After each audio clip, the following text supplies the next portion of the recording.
Я ходила по врачам, и мне не могли поставить диагноз. Это вот сейчас как наступить на самое больное, наверное. Вот. Я говорю, так нельзя, но еще раз стоит обратно. Я говорю, тум. В общем, драчунья. Сейчас я думаю, ну мне же стыдно, думаю, как я это скажу. Пишем? Можно? Да. Получится?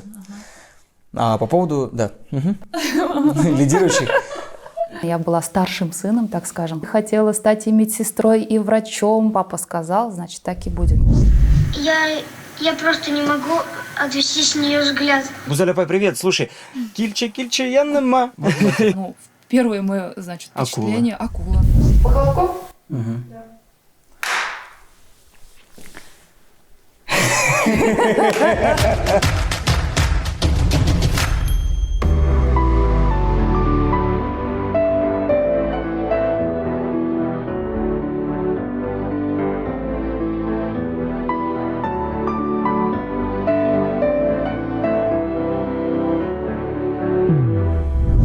Два месяца не были дома. Где были? Где были? Спроси, где мы не были. Где встречали? Где лучше всего встречали? Везде встречали очень хорошо.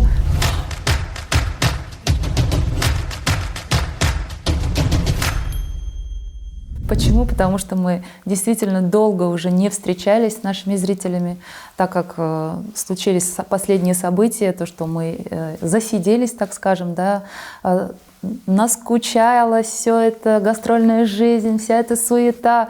Но все это настолько вкусно и настолько желанно было, что наши зрители просто были в восторге. И даже в некоторых городах не хватило концертов. И вот на следующий год мы будем стараться восполнить это, еще даже приумножить, Алла берсин.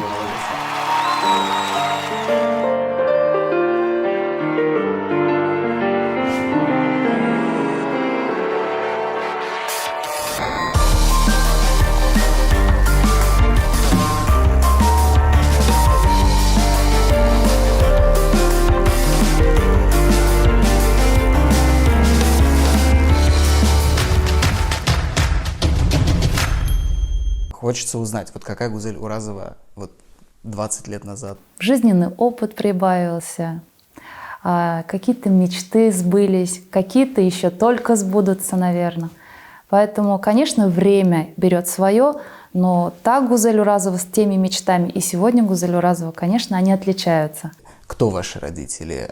Из какой вы семьи? Я родилась в Пермской области, в большом селе Барда, Бардымского района. Мой отец всю жизнь водил КАМАЗ. Вот я как себя помню, как родилась, сидела рядом с ним, и когда он переключал коробку передач, я все время держалась и переключала с ним. Вот до сих пор помню, и родители все время это вспоминают. А моя мама всю жизнь была бухгалтером в строительно-монтажном управлении. Тогда я не знала, как это называется, мы просто его коротко называли СМУ. Вот, мама всю жизнь там проработала. И вот до сих пор отец ездит, ему это нравится. До сих пор на КАМАЗе? Да, конечно, он не изменяет своим традициям. Но КАМАЗ-то поменялся? КАМАЗ поменялся немножко, он стал чуть больше. Ну вот знаете, тогда такой вопрос, чтобы больше охарактеризовать, наверное, ваших родителей, какие 3 главных принципа они смогли заложить в детстве, которые вы несете через всю свою жизнь? Отец всегда меня воспитывал таким образом. Наверное, я была старшим сыном, так скажем, хотя нас 3 в семье, я старшая дочь. Затем у меня есть сестренка и братишка младший. Тем не менее, я всегда была старшим ребенком, и как ответственно он все время, как к сыну, наверное, такое воспитание мне давал. И я всегда была ответственной. Ответственная за своих, значит, братишек и сестренок в первую очередь. Ответственная, если я остаюсь дома, за старшего, да. И вообще вот эта ответственность жизни, наверное, все-таки отразилась на мне, поэтому я по жизни, ну, вот такая ответственная. Они в меня это заложили, в воспитание мое. Затем, конечно, доброту, честность. А вот есть бремя вот этого старшей сестры, старшего ребенка? То есть получали за младших? Ну, конечно, получали. И, наверное, и кнутом, и пряником. Ну, разные бывают. Детство у всех, наверное, одинаковое. В то время, тем более, у нас детство было очень интересным. Мы все время его проводили, наверное, большее время на улице. Поэтому, конечно, иногда бывало, что я их не вовремя домой завела там, или еще не вовремя что-то сделала. Но, как сказать, Родители никогда нас сильно не наказывали, не старались. Они просто словами нам говорили, объясняли, что так нельзя, или что мы там что-то плохо или неправильно я сделала. Поэтому я как-то вот с этой точки зрения была счастливым ребенком, что все-таки я всегда понимаючи Самое главное, воспринимала. обиды нет. Нет, обиды не было, да, никакой, потому что я вот сейчас понимаю, что они правильно говорили. Это же становишься взрослее и начинаешь понимать, когда уже сам родителем стал. Когда еще 4 детей. Но Да. к этому вернемся. К этому еще мы уже обязательно. дальше вернемся, да. Кем хотела стать Гузель Уразова? Я в свое время и хотела стать и медсестрой, и врачом, и парикмахером я хотела стать. А затем уже, когда я уже начала, конечно, свою юность, мне уже хотелось быть журналистом, юристом. Ну, уже когда 9-10 класс, когда уже постарше стала. Поэтому вот как ребенок растет, как его мировоззрение увеличивается, мне кажется, и желания также возрастают. И поэтому человек определяется до своих 18 лет, мне кажется. Вот были вы популярны в школе? Вот были, может быть, королевой класса или может быть, как-то, может, недолюбливали вас? Как это было? Мне кажется, было все. Наверное, было и то, и другое. Ну, как и в любых других классах, и в любое другое время, наверное. Потому что, ну, быть королевой класса, ну как? Я даже не представляю, как быть королевой класса. И я всегда активно участвовала, поэтому иногда приходилось, наверное, быть и в лидирующих позициях, иногда отходить на задний план. Поэтому для меня это как-то, так скажем, не так сильно напрягало. Это было естественно, это да. Я об этом не думала. Скорее всего, я так подозреваю, что именно в школьные годы появился и певческий талант, да, я правильно понимаю? Вот откуда он? Как вы пришли к этому?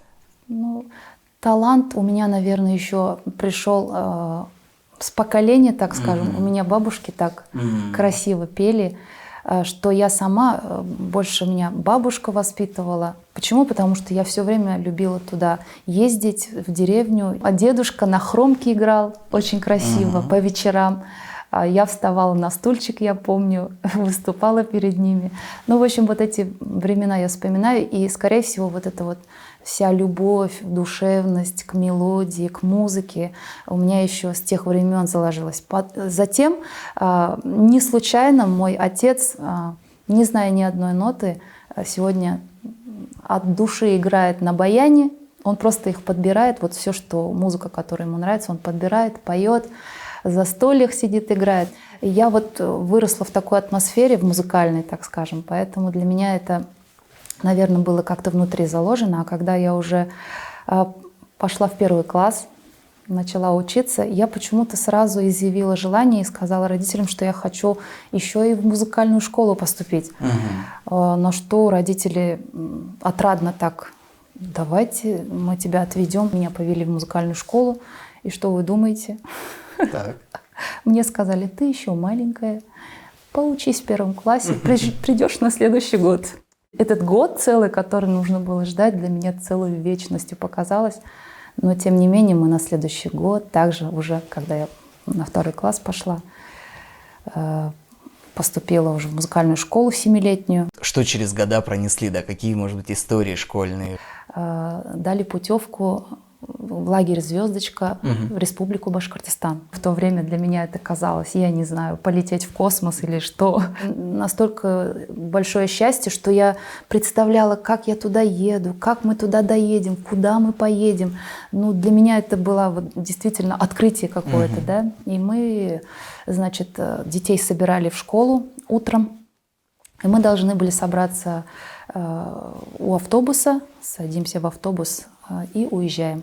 Значит, расклад был такой, но я целую ночь не спала, не могла сомкнуть. Да, переживала, собирала вещи, свой рюкзак собирала, еще несколько вещей то перекладывала, ты помню, что-то складывала, думаю, это понадобится, это понадобится. Ну, в общем, таким образом я так и не уснула, и помню, что утром я пошла в школу. Это было 6 утра. Подхожу к школе, никого нет. Поле. Я думаю, либо все уехали, либо еще никто не собрался. Но оказалось, что еще никто не пришел, я самая первая пришла.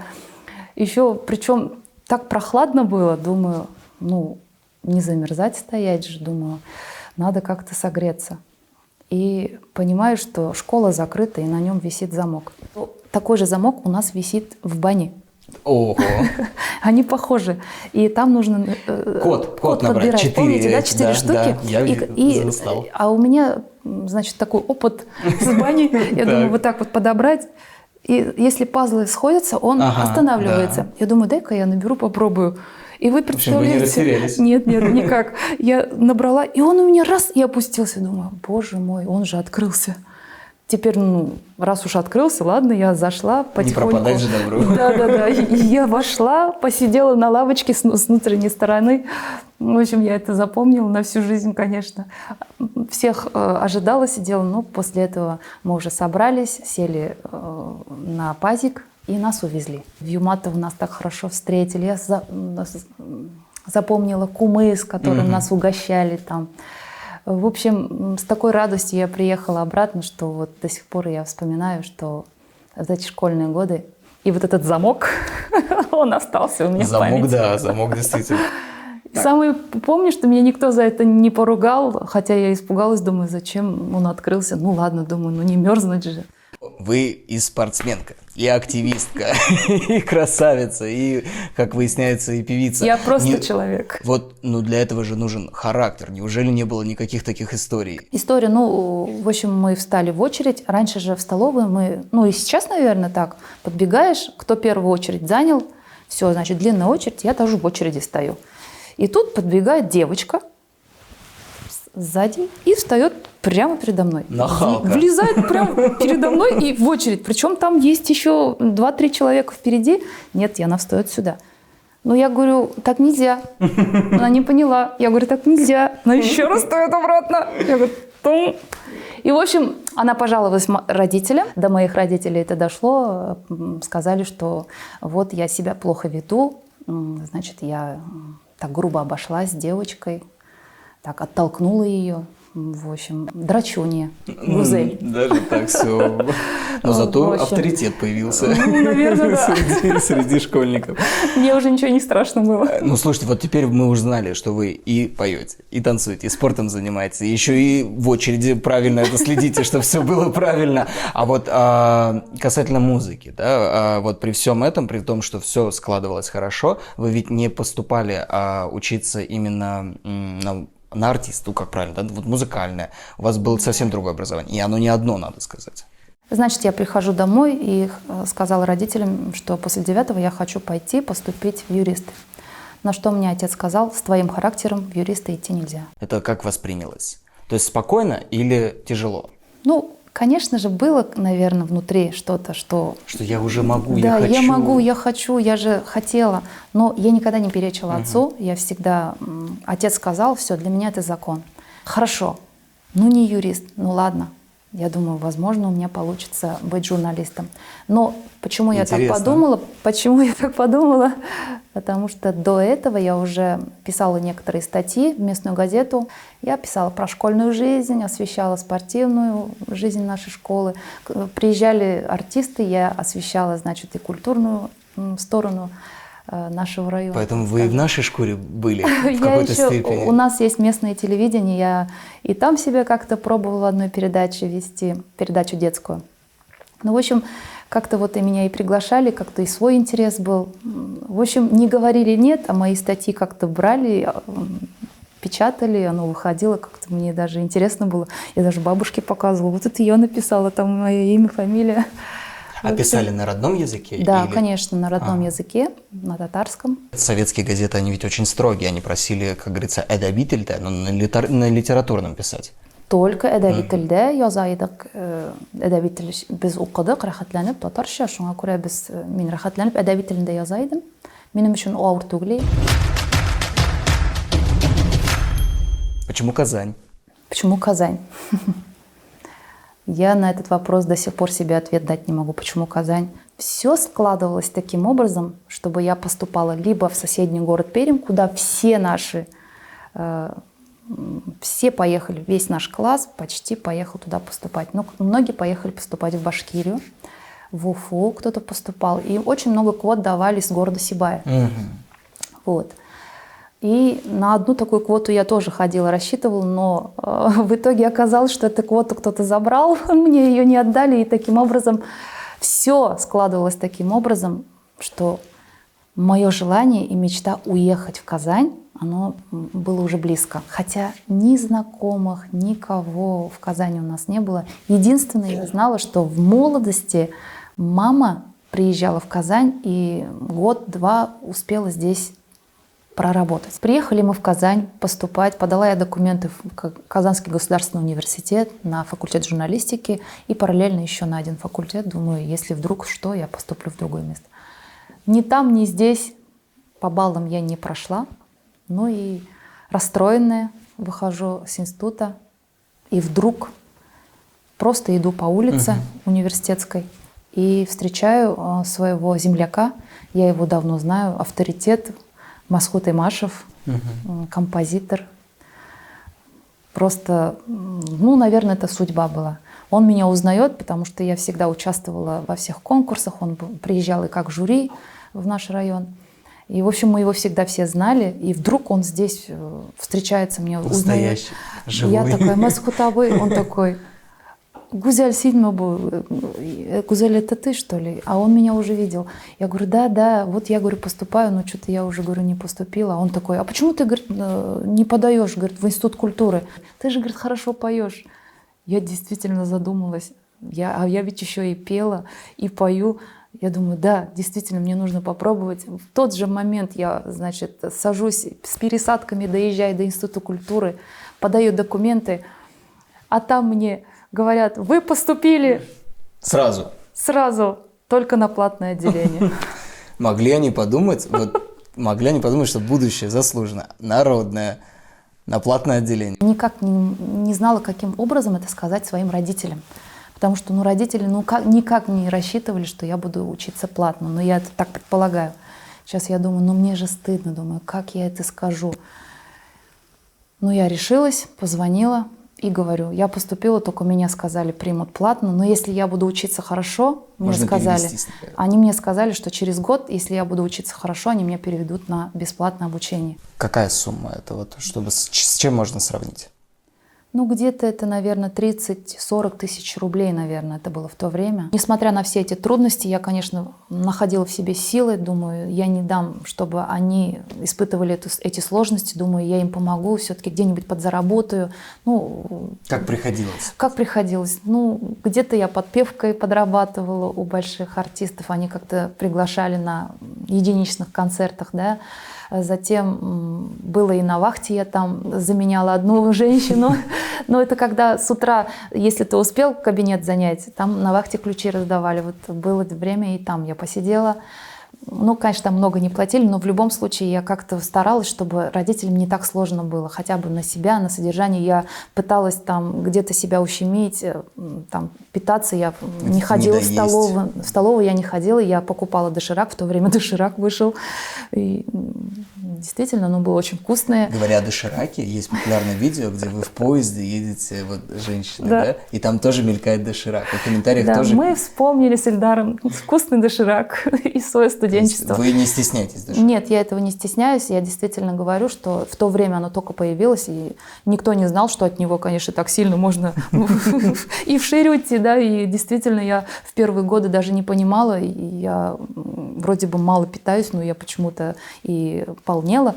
Но, тем не менее, я экономила на этом. Учитывая вот эту ответственность, то, что и деньги тратятся на учебу, еще как-то жить надо, да, и какие-то сложные моменты, может быть, студенческие годы. Что запомнилось? Запомнилось. У меня много сложных моментов было, действительно. Бывало такое, что у меня вообще деньги закончились. У меня был выбор. Либо я пойду пешком до центра, и позвоню маме и скажу, что у меня закончились деньги. Либо... А чтобы позвонить, надо было идти раньше в телеграф, как это правильно, да? Это только телеграф, телефонов таких не было. Конечно, в центре города был телеграф, там было 20, кабинок, и ты там жетончик ложишь, набираешь номер телефона, и, оператор тебя соединяет. В общем, у меня был один шанс позвонить маме. Один раз я его использовала на последние 5 копеек, позвонила маме, мне пришлось сказать, что у меня совсем закончились деньги. Она там заплакала, я заплакала, и думаю, зачем я так заплакала. Потом я, конечно, много раз об этом думала, но тем не менее мне было сложно, потому что я очень далеко жила от родных мест. Ехать нужно было мне очень долго. Сначала я ехала на поезде 8 часов, затем я должна была ехать 2,5 часа на автобусе, затем только дома. Поэтому вот такие трудности. И еще был такой момент, у меня были ботинки зимние. Так. Я занимала класс, старалась в 6 утра приходить, занимать класс для того, чтобы фортепиано заниматься, чтобы хорошо сдать. Как-то вот раз я пришла так в класс, заняла, и сижу, занимаюсь, выхожу, у меня нет ботинок. Ну, я понимаю, что у меня их просто украли. Вот, тоже обидно было. Потом я помню, бабушка прислала мне валенки, я в валенках еще ходила. Жила я в общежитии на 9 этаже. По поводу высшего образования. Вот вам в какой-то степени повезло, вы, получается, и сейчас работаете по той профессии, которую выбрали после 11 класса. Да? Но вот сейчас актуальный вопрос, а нужно ли мне это высшее образование? Да, и ваши дети, наверное, тоже задают этот вопрос, а может не задают, как у вас, и есть ли у вас как бы такой гештальт каждому ребенку дать высшее образование? Или как у вас в семье? У нас в семье как? Папа сказал, значит, так и будет. Мы оба с высшими образованиями, поэтому я не скажу, что это какое-то вот обязательное, но мы считаем, что каждый ребенок должен получить образование. Если оно будет выше, это хорошо.